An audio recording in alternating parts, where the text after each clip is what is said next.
but at the same time, they are trying to find some space for unity. Space for unity. So my argument is this, that a political nationality or a political argument was being built around diversity, not to suppress it, but to promote it, to protect it. And that's how there was the need for a kind of a space where nationhood would be linked from its linguistic or cultural commonality. Because in the classical model of nationhood, in the spirit of Mazzini, Garibaldi, or Wilson, there was an emphasis on homogeneity.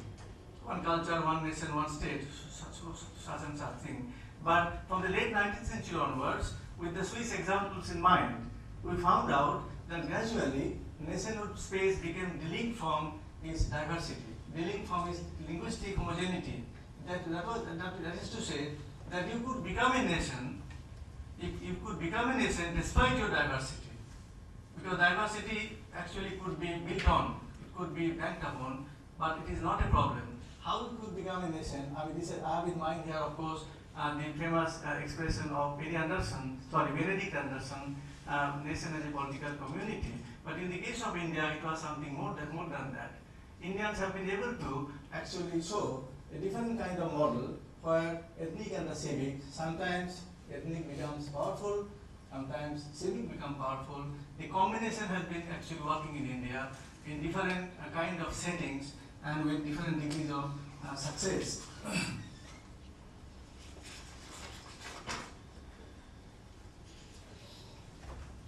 The conceptual distinction that I have made, I mean, since I have written it elsewhere over the last few years on this ethnic and the civic nationhood, you see, in the writings of Anthony Smith, who is a famous author on nationalism, he also used the expression civic nationalism, but that is not something I am using here, because the Western scholar, what they believe to be civic actually is already containing ethnic, but they don't recognize it. My point is that it is in India that we have found out the space has been created for both of them. If I take you to the Constitution of India, constitutional arrangement, you find that not only our individual and group rights being recognized, but there are also provisions for accommodation of identity, recognition of identity. I mean, 5th schedule, 6th schedule, the question of Article 2 and 3, through which new states could be created. I mean, if one looks at the Article 2 and 3, provisions of Article 2 and 3, where more liberal, flexible provisions have been there for creating new states in India, they look like very anti-federal. I mean, when I spent years in Switzerland, when I was writing a book, comparative study of Swiss and Indian federalism, there are some Swiss scholars who are arguing that you are arguing in defense of Article 2 and 3 of the Indian Constitution, but to our mind, they are the most anti-federal of all. I said that was why India is a federal country, because if you did not give this flexibility, after 47, India could not reorganize itself continuously, because it was a complex territorial makeup. So you needed more flexibility, more adaptability, so that more reorganization, so that right sizing of the state could be made. And as T.K. Women, one of the famous anthropologists of India, pointed out that currently about 95% linguistic problems of India has been resolved. I mean, linguistic statehood has been considered to in as many as 95% cases. It is a remarkable success, and so much so that today India is actually taken up by European Union and other countries as a model for solution of many of the multi-ethnic problems in Western countries, even in countries like in Africa and other parts of the world. So various constitutional arrangements have been made so that diversity is tolerated. Not all diversity, of course, because there are other provisions which inhibit, which prohibit bad diversity. It must be pointed out that we should not be sentimental about our culture, because every culture has also, as Professor Bhattacharya very rightly pointed out, that every culture has also tolerant and also intolerant elements. I mean, it's not all tolerance. So, but diversity, which is good, must be tolerated. I mean, I have in mind one famous passage from Jawaharlal Nehru, where he quoted, because Jawaharlal Nehru used to write long letters to chief ministers. have been published, and volume 4 is devoted to northeast of India, and Nehru used to write long letters to Chief Minister to train them how to govern, what kind of attitude one should take. And in this 4th volume, I found out that he was appreciating the democratic elements within the Naga culture. And he attended one Naga convention, and then I found out that now people are so disciplined, and they go on discussing it, and very democratic, and once the decision is taken, after many deliberations, that is taken to be final. So the point that I am driving at here is the democratic content or the civic content of ethnic culture. It's not true that because you are an ethnic community, it means that you are undemocratic or anti-democratic. Ethnic sometimes does not mean, as it is sometimes said in the US, that ethnicity means something peculiar. It's not like that. Ethnicity also has democratic element, democratic culture. And why in India, why it has succeeded? Because what we call civic in India, our democratic tradition, our federal tradition, our tradition of rights and liberties, this tradition has been actually the product, it's a collective legacy. It's a collective legacy. It's one community cannot claim, Bengali or any other community cannot claim that democracy belongs to our tradition. So because it is a collective tradition, in most cases, therefore, civic space has been honored. Gorkha people, even in the science example again, they did not actually care the Indian constitution. In the beginning, they wanted to have 6th schedule. That is, you honor the constitution. Now they want more powers within the framework of the 7th schedule. So the thing is that this civic space, it actually got its acceptance even among the ethnic people. So that's how the civic and the ethnic, they are finding the common space. Now, the right moment, I'm reminded of the time, I'm concluding. I have 3 concluding remarks to make here. Now, first is the nationhood space is a new public culture, the meeting point of many ethnic and hence provide for a new basis of India's cultural unity. Second, the term cultural unity smacks of assimilation and politically different undertone. Then the present era is ready to take. Third, there is need, however, to go beyond the ethno-national civic moorings. In this acutely human rights sensitive age, which following Habermas is called a nation of citizens. That is, so far I have argued about the ethnic moorings, ethnic identity, but Habermas takes us further on. He says that we have to go beyond, because we are living in a world where people are more aware of their rights. So we have to go to that, we have to achieve that space where we can live as a nation of citizens, irrespective of our ethnic identity, where your rights, right to services, other rights are to be more important than what your languages are or what your religions are. But then that is a more radical idea, but nonetheless we can go beyond these ethnic moorings. Thank you very much. Thank you very much, Professor Prasad, please. 5 to 7 minutes, discuss the paper.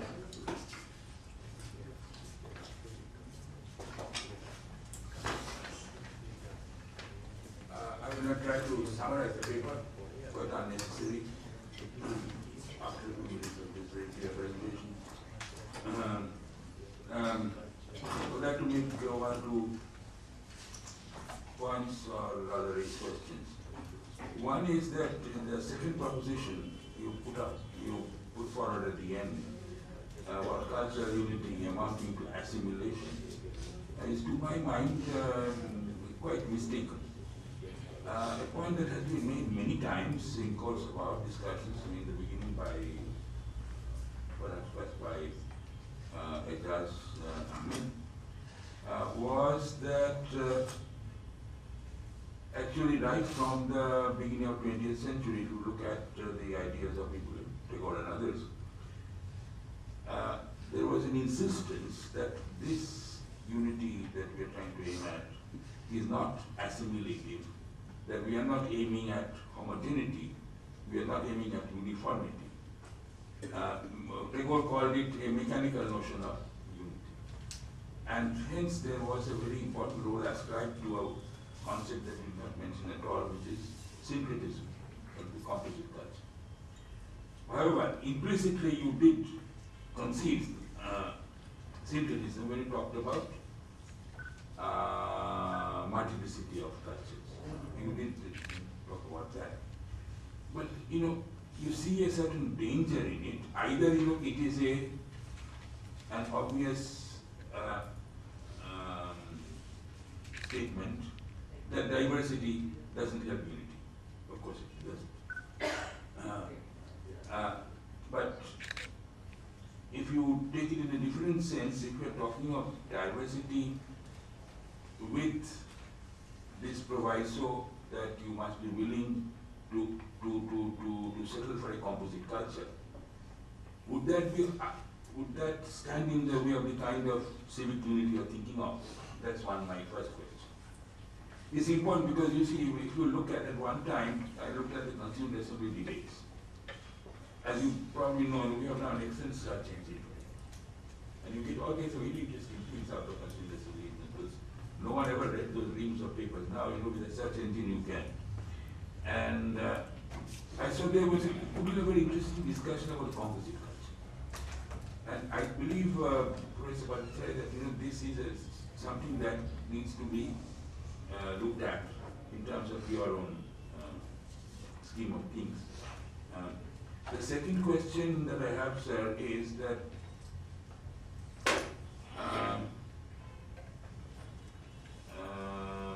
well, it's an observational question. I think you need to be a little historical to understand why all these people talked about cultural unity. Cultural unity in our country was a surrogate or a substitute for political unity. India did not possess the kind of political unity that Mazzini or Garibaldi achieved for Italy. Right in front of their eyes, I think, most of these, the early Congress leaders saw them sort of happening in front of in their own times. Or say, the unification of Germany, 1871, Vivekananda was 8 years old, and so on. So that kind of national unity that Europe developed, their nation state, India failed to develop, and therefore you need something else to fall back upon. And what do they fall back upon? The idea of cultural unity. So cultural unity, if it did not exist, had to be invented. Like as Voltaire once said of God, if God does not exist, we must create it. So you see, cultural unity was a historical necessity. So future project. So in colonial times, it was a historical necessity. Now it has become a part of our political baggage. And to that extent, it is open to someone to criticism of the kind that you have made. Although, I would say one should make this criticism with a bit of caution. Because otherwise, it may tend to look like somewhat wild talk I've often heard from people who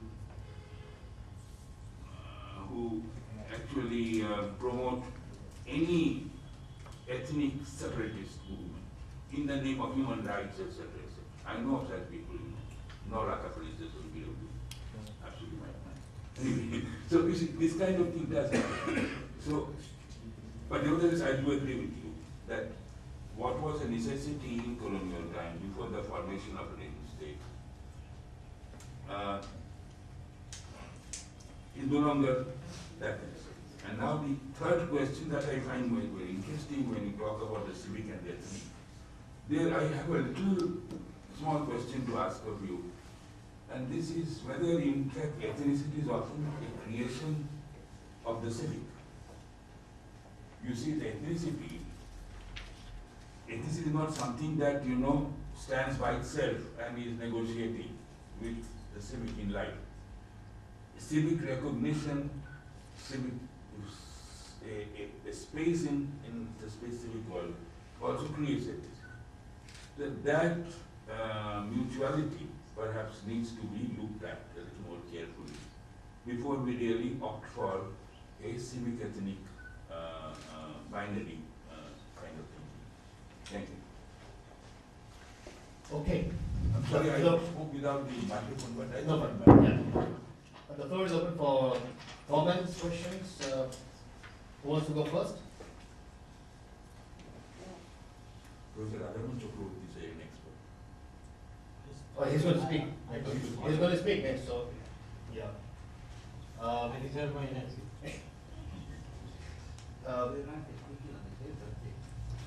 no devil's advocate now, this time? Nothing of that kind? So may I respond to this? Yeah, let me say about one or two words, one is, whenever anybody mentioning Huntington, I get, and I have to say this, that he's bad in English, His history also. His English is really bad, well, history, too, but his English is also bad. The very title, Clash of Civilization. If you're civilized, how can you clash? I think you have serious problem. The Americans also always have that problem in understanding concepts. But going back to the concept of nation, if you go back, history, how the word evolved, and it evolved in the French universities, the word nation. And interestingly, if you look at that, the very birth of nation, these were the non-Parisians actually, who came to Paris. And they were the first one to form a nation because their food habit and their housing problems were different. So they thought, okay, let us create a nation so that it's an organization, so to say, and called it nation. And then soon the Parisians said, if they can have a nation, why can't we also have a nation? So they also started. So the very concept of nation will have alienation. You cannot have a concept of nation without alienation. And how do you tackle that? And I don't want to do the entire Gregorian discourse. You can definitely, bring and see how hard-hitting he was. And he said, nation is nation. And I'm not trying to say, military nation or some other nation. I'm using the word nation, and which is a mechanical organization of power. And that I think is important because whatever way you define a nation, whether in terms of language, in terms of religion, in terms of food habits, there will be some who will be left out. You cannot have an inclusive nation where you will have all people. And then the very concept, even of the concept of Bengali nation becomes problematic because, my way of speaking Bangla and, your speaking of Bangla would be different. My understanding of Bengal would be one, your understanding of Bengal. So, even if we are two Bengali speaking, but that doesn't put us together as a nation. And it's an artificial construction. And that's what I think Tagore was, time and again pointing out, that we should not, we should be very careful when we're using the word nation. So what do you do with alienation, the very subject of alienation? Please. Thank you. Thank you, Professor Bhattacharya, for pointing out, or making me alert about this question of, I've already decided to provide a long footnote to the concept of the special meaning of cultural unity, the special political sense in which in India it carries a different kind of meaning than in the West. Actually, sometimes you are aware of the post literature by the postmodern thinkers. They are so much allergic to difference, to unity, homogeneity, and this and that. So I need two footnotes actually, so that I can balance the two. Thank you very much for pointing this out. About this, I also take your point about the how the civic space creates ethnicity. But that is something which is unavoidable, because when you have a democratic space that is unavoidable, people will tend to mobilize. So we are all maybe here human, and some would say we are less human. So let us have an ethnic party of the less humans. So this is something which is unavoidable. But then, because it is a democracy, you can always negotiate. So democracy provides for this negotiating space. But you are right, I take your point. And the third is this culture, this CA debates, and the composite culture. Well, sociologically, culturally, and also historically, composite culture, of course, is important and it is healthy for India's democracy. But we political science people, we are a special kind of breed. So we look at how on the everyday basis what holds you together, what protects you from others. Therefore, you need the constitution, constitutional arrangement, your rights, protection, law, all these arrangements. These are very important. So composite culture. Actually, political culture is part of culture. Composite culture is, we are lucky that we have a composite culture. We don't just simply because you are different, I do not consider you as your enemy. So that is our heritage. It's a Sir, good heritage. we had it in spite of ourselves. It has become natural and spontaneous. Yeah, that is a good. That's what I'm saying that Yes. this is a heritage and we are lucky. We are lucky that it explains why Indian democracy actually survives despite many odds, so much of poverty and illiteracy. But we have this cultural heritage that is very helpful, which the West lacks. But at the same time, you are telling that it does not help. Cultural unity does not exist. That was not the idea I wanted to give. My idea was that cultural unity theoretically, I mean, you see, if we look back the Western Enlightenment discourse, we find that it is part of a discourse of modernity, where homogeneity, uniformity, standardization is portrayed. So cultural unity is part of that baggage. And that baggage is nowadays criticized by postmodern thinkers in the West. But as Professor Bhattacharya rightly pointed me to that direction, that in the case of India, we need to explain it in a specific circumstances. That here cultural unity actually is an asset. This is important. And to Professor Ahmed, very intelligent question. Of course, nationhood per se is exclusive. Nationhood per se is exclusive. And that's why the Spanish have the problem with the Basque or the other way around. But in India, we have this, as I've been trying to point out, it's a specific combination. That is, it's not simply exclusive, it is both exclusive and inclusive. Because democratic space is important. Where as I said, the Nagas and the Mizos might not have anything in common culturally speaking. I mean, I was hearing about the Ramayana tradition, but that must be quite a big tradition, not every day, on the daily basis people share that. But between the Naga and the Mizos, we don't have any quarrel.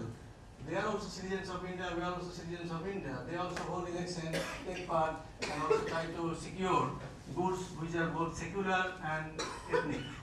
So that's why in India, again, this is a specific formulation, that here it's nation, but it's a possibility, it's a space, which is again unlike the West. Thank you very much. Thank you very much.